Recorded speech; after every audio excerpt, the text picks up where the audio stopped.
A paz, igreja. Toda vez que eu subo aqui, tem um poço de nervosismo, né? Mas tudo bem. Hoje eu quero falar um pouco sobre o tempo de Deus. E antes de eu começar a mensagem, eu queria que a gente lesse juntos em 2 Pedro, capítulo 3, versículo 8.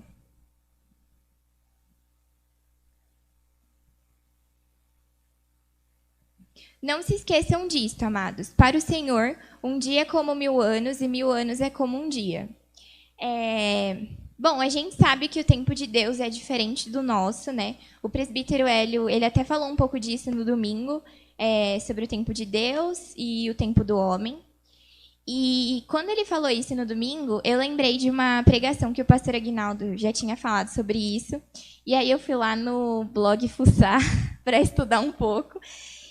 Mas aí, tomou rumos diferentes. Eu queria falar sobre o tempo de Deus, e aí eu fui no blog pesquisar, só que antes de eu achar essa mensagem, eu achei um outro sermão chamado Esperando com Paciência em Deus, e aí eu abri para dar uma olhada, e um versículo que tinha lá me chamou muita atenção, que está em Romanos, capítulo 8, versículo 25, que é: porém, se estamos esperando alguma coisa que ainda não podemos ver, então esperamos com paciência. E aí veio no meu coração de não falar sobre o tempo de Deus, mas sim sobre no tempo de Deus. Porque, enfim, na Bíblia a gente encontra várias passagens que nos mostram que a gente deve confiar no tempo de Deus, que Ele sabe o que é melhor para a nossa vida.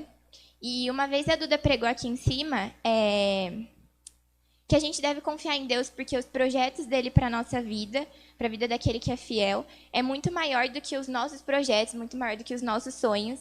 E isso ficou na minha cabeça, e aí eu li esse versículo ontem.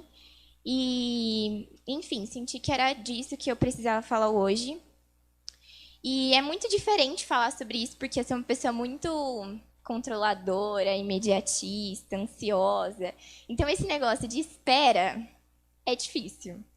E, enfim, mas quando a gente aprende a confiar em Deus, é uma coisa mais natural, vai se tornando mais natural ao decorrer, assim. E, a gente deve confiar porque a gente aprende que quando a gente confia em Deus, tudo aquilo que a gente sonha é minúsculo daquilo que Deus faz na nossa vida, sabe?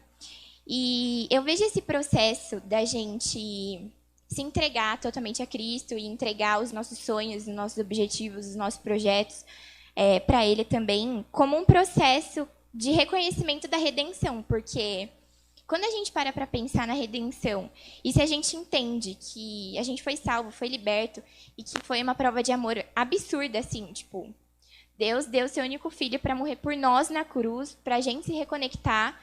E quando a gente para pensar sobre isso, fica muito mais fácil confiar no tempo de Deus. Porque foi uma prova de amor gigante. E, como com essa prova de amor a gente não confia em Deus, sabe? Ele já deu uma prova que a gente pode confiar nele diante de todas as outras. E, enfim, eu acho que a gente confiar em Deus e a gente confiar que Deus cuida da gente é, na verdade, um reconhecimento do processo de redenção. E aí eu vou aproveitar esse momento para contar um testemunho que eu já ia contar no mês passado, mas aí, né, aconteceram coisas. E aí, em outubro de 2020, eu contei um testemunho aqui que eu entrei num escritório de advocacia. Não era a área que eu sempre sonhei, que eu sempre quis, enfim, não era uma área do direito que me agradava, nem que eu queria seguir. Mas aí eu fui porque estava assim, no auge da pandemia, estava muito difícil conseguir trabalho. Então, acredito que aquilo foi uma bênção na minha vida, porque, né, foi muito complicado, enfim. E aí, depois de um tempo, eu comecei a me frustrar muito estando ali, porque eu sentia que não estava me agregando mais nada de aprendizado. Eu aprendi muito lá, mas, chegou uma hora que eu não estava aprendendo mais nada e que aquilo não estava me agregando mais. E, enfim. E aí começaram a acontecer algumas situações chatas também. E aí, quando eu percebi que lá não estava me agregando mais nada intelectualmente, eu comecei a participar de outros processos seletivos, comecei a enviar currículo tudo de novo, enfim. E aí começou a frustração, porque ou eu não tinha retorno. Quem procura emprego sabe, quem procura estágio, principalmente, sabe que é difícil. E eu não tinha, ou não tinha retorno, ou eu tinha retornos negativos. E aí começou a frustração, e aí eu comecei a achar que, ai, eu sou desqualificada profissionalmente, eu não estudo o suficiente, enfim. E aí que meu currículo era fraco, e a gente começa a pensar várias coisas, né? E aí eu comecei a duvidar de mim mesma. E foi um momento, assim, que a gente pode dizer que foi um momento de baixa autoestima intelectual. Eu comecei a pensar se realmente era ali que eu deveria estar, enfim. E, ao mesmo tempo que eu comecei a me sentir assim, eu pensei, já que eu tô achando que meu currículo tá tão ruim assim, eu vou fazer curso, né, pra botar lá, tá bom. Só que no escritório que eu trabalho como CLT. Então, eu saio às 18 horas e minha aula da faculdade começa às 19. E aí eu fiz, acho que 3, 4 cursos, mas não dava pra fazer muito, porque era um espaço de tempo muito apertado, enfim. E aí eu comecei a ficar muito chateada com esses retornos negativos, porque, tipo assim, eu via pessoas que, na minha cabeça, não eram tão preparadas assim, conseguirem coisas muito boas. E eu, que sempre estudei, sempre, né, dei meu melhor, não estava conseguindo nada. Daí eu fiquei, gente, não é possível, né? E aí, enfim, eu estava muito chateada. Em julho, eu participei de um processo seletivo do Banco Bradesco, que eu já trabalhei lá como jovem aprendiz, queria voltar, enfim. E eu não passei. Só que nesse processo seletivo, eu passei até a fase de entrevista e dinâmica em grupo, que é tudo junto. E, assim, você não descobre a vaga nem as atividades que você vai fazer até chegar a hora da entrevista. E quando eu entrei, a gestora era uma antiga colega de trabalho do meu pai. Ela me reconheceu, enfim, daí a gente começou a conversar. E quando ela falou sobre as atividades, eu desanimei, porque era praticamente a mesma coisa que eu fazia no escritório. Eram atividades iguais. E se eu achava que no escritório não estava me agregando mais nada, tipo, na minha cabeça já não ia dar certo. Só que aí, eu queria sair do escritório o mais urgente possível. Então eu pensei, eu quero passar porque eu quero sair do escritório. Não porque eu queria aquela vaga de todo o meu coração, entendeu? E na minha cabeça, aquela vaga já era minha. Porque ela me conhecia meu pai, que não sei lá o quê, sabe? Daí eu pensei, gente, não é possível, entendeu? E foi uma entrevista boa, assim. Eu fiquei tranquila e tudo mais. Enfim, daí quando eu recebi o retorno que eu não tinha sido selecionada, eu fiquei triste, mas ao mesmo tempo tinha uma pontinha feliz. E, enfim, aí chegou novembro, abriu outro processo seletivo do Bradesco e eu, como uma boa teimosa, fui lá e me inscrevi novamente. E eu passei de novo para a entrevista para a dinâmica em grupo. E quando eu entrei, era uma outra gestora de um outro departamento e eram atividades diferentes do que eu faço no escritório. Então eu já fiquei mais aliviada porque, né, eu quero explorar outras áreas, enfim. E aí, eu fiz a entrevista. Foi uma entrevista... Dessa vez eu não conhecia ninguém, tá?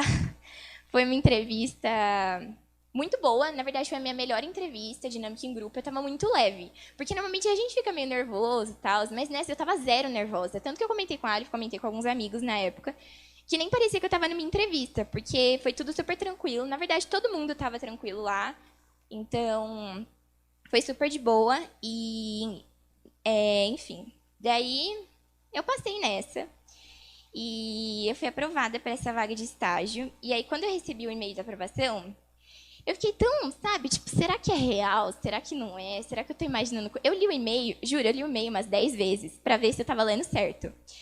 E o mais engraçado é que eu fiquei tão tensa quando eu terminei essa entrevista que todos os dias eu olhava meu e-mail umas 4 ou 5 vezes. Todos os dias. E aí, nesse dia em específico que eu recebi o e-mail da aprovação, eu esqueci de olhar meu e-mail. Tipo, já era umas 11 horas da noite e eu esqueci de olhar. E aí eu vi uma notificação, abri e era o e-mail da aprovação. Tipo, foi o dia que eu fiquei mais tranquila desde que eu tinha feito a entrevista. E foi o dia que o e-mail da aprovação chegou. E aí eu comecei a pensar um pouco sobre isso. Tipo, eu não sou desqualificada profissionalmente, eu sei o quanto eu estudo, eu sei, né, tipo, que os meus resultados têm nexo com o que eu estudo. E aí me veio à mente que aquela primeira entrevista que eu fiz em julho, eu estava orando para ser aprovada porque eu queria sair correndo do escritório, entendeu? E eu precisava muito daquele emprego para sair de lá. E dessa vez, eu não orei para isso, eu orei porque eu realmente queria aquela vaga do fundo do meu coração, queria trabalhar lá, fiquei animada com as atividades, enfim.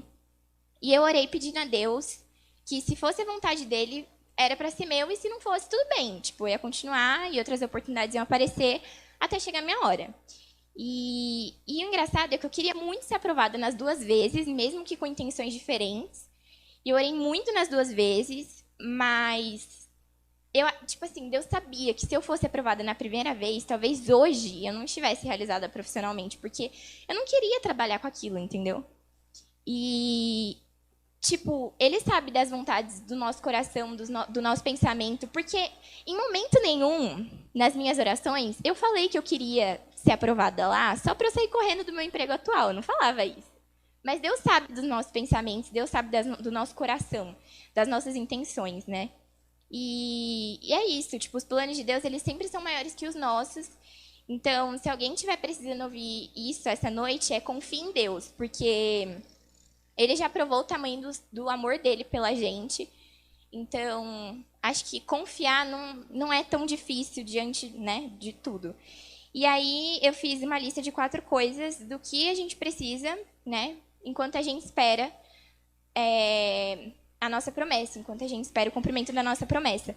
E a primeira coisa é a fé, porque a fé é o nosso combustível, é aquilo que nos movimenta e que nos tira do chão. Em Hebreus 6,12 diz: de modo que vocês não se tornem negligentes, mas imitem aqueles que, por meio da fé e da paciência, recebem a herança prometida. A fé, ela é o nosso combustível, aquilo que nos movimenta, que nos tira do chão. E eu queria falar uma coisa sobre isso, porque confiar em Deus, entregar todos os nossos sonhos e objetivos nas mãos de Deus, não significa também que a gente vai ficar sentado, parado, esperando, entendeu? Tipo, a gente tem que correr atrás, a gente tem que se capacitar. Não importa, tipo, eu tô falando aqui profissionalmente, que aconteceu comigo, mas de todas as áreas, financeiramente, familiar, enfim. Tipo, a gente não pode ficar sentado lá esperando a bênção cair do céu, entendeu? E a segunda coisa é a paciência. A gente tem que ter paciência enquanto a gente aguarda o que nos foi prometido. Em Tiago 5,7 fala: portanto, irmãos, sede pacientes até a vinda do Senhor. Eis que o lavrador espera o precioso fruto da terra, aguardando com paciência até que receba as primeiras e as últimas chuvas. Tipo, do mesmo jeito que um lavrador, ele tem paciência para esperar todo o processo de fazer a plantação, depois esperar o crescimento, e regando, e regando. Tipo, ele não só planta a planta lá e deixa, entendeu? Tipo, tem que regar, tem que adubar, tem que ter todo um cuidado para que aquilo cresça e dê frutos. Então, a paciência é uma virtude. A terceira coisa é a obediência. A gente tem que obedecer a Deus e a vontade dele para a nossa vida, do mesmo jeito que Abraão obedeceu quando saiu do lar dele para ir onde Deus havia mandado, mesmo sem saber exatamente onde era esse lugar. Em Gênesis 12, do 1 ao 4, diz: então o Senhor disse a Abraão: saia da sua terra, do meio dos seus parentes e da casa de seu pai, e vá para a terra que eu lhe mostrarei. Farei de você um grande povo e o abençoarei. Tornarei famoso seu nome e você será uma bênção. Abençoarei os que o abençoarem e amaldiçoarei os que o amaldiçoarem. E por meio de você, todos os povos da terra serão abençoados. Partiu Abraão como lhe ordenara o Senhor, e Ló foi com ele. Abraão tinha 75 anos quando saiu de Harã. Então, tipo, se Abraão, com 75 anos, teve força de vontade de sair do conforto da casa dele para ir para uma terra prometida, que assim, ele nem sabia onde era exatamente, mas ele obedeceu ao Senhor. Então, do mesmo jeito, a gente tem que confiar em Deus, que onde Deus coloca a gente é onde a gente tem que estar. E a última coisa é a perseverança.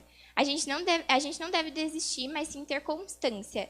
Porque a perseverança, ela deriva da esperança. Então, se a gente tem esperança que dias melhores virão, a gente tem que ter perseverança também e ter essa constância que dias melhores virão. Em Tiago, capítulo 1, versículos 2 ao 4. Meus irmãos, tende por motivo de grande gozo passardes por várias provações, sabendo que a aprovação da vossa fé produz a perseverança. E a perseverança tem a sua obra perfeita, para que sejais perfeitos e completos, não faltando em coisa alguma. E o nosso problema é que muitas vezes a gente não sabe esperar o tempo certo das coisas acontecerem. E às vezes a gente até quer dar uma ajudinha para Deus, né? Pular uns obstáculos, enfim. E se essa fase difícil, esses obstáculos estão na nossa vida, não é à toa. Dali a gente vai tirar algum aprendizado, né? A gente vai se fortalecer. Enfim, por exemplo, vamos pensar no jogo do Mario. Lá a gente tem que passar por várias fases para chegar ao objetivo principal, né? Resgatar a Princesa Peach. E por isso a gente tem que passar por várias fases, e nas fases tem os obstáculos. Tipo, quando a gente tá passando por uma fase muito complicada, a gente tá lá jogando e tem uma fase muito complicada. A gente não passa de primeira, a gente tem que ir tentando, tentando, e a gente vai pegando a manha de como passar por todos os obstáculos, enfim, todos os bichinhos lá. E a gente vai aprendendo, a gente vai se fortalecendo para conseguir passar essa fase até chegar no nosso objetivo. E é isso, assim também é a nossa vida. A gente passa por fases complicadas, por obstáculos que a gente nunca tinha precisado lidar antes, mas com muita oração, muita palavra, muito jejum, a gente aprende como superar cada um. E eu só queria dizer pra gente ter fé, porque eu dei meu testemunho profissional hoje aqui, mas de todas as outras áreas da nossa vida. Não só isso, não só vida profissional, mas também vida financeira, vida familiar, alguma enfermidade, alguma preocupação que está atormentando nossa mente. Até coisas pequenas, às vezes, se tornam... A gente faz uma tempestade daquilo. E é isso, gente. É ter paciência, é confiar em Deus e confiar no tempo dele, porque ele sabe o que é melhor pra gente e ele sempre tem o melhor. E minha vida toda foi assim, Deus sempre me surpreendeu. Eu sempre queria uma coisa e Deus dava 10 vezes melhor. E é com fé, paciência, obediência, perseverança que a gente consegue levar o cumprimento da promessa de Deus para nossa vida de uma maneira mais tranquila. E é isso.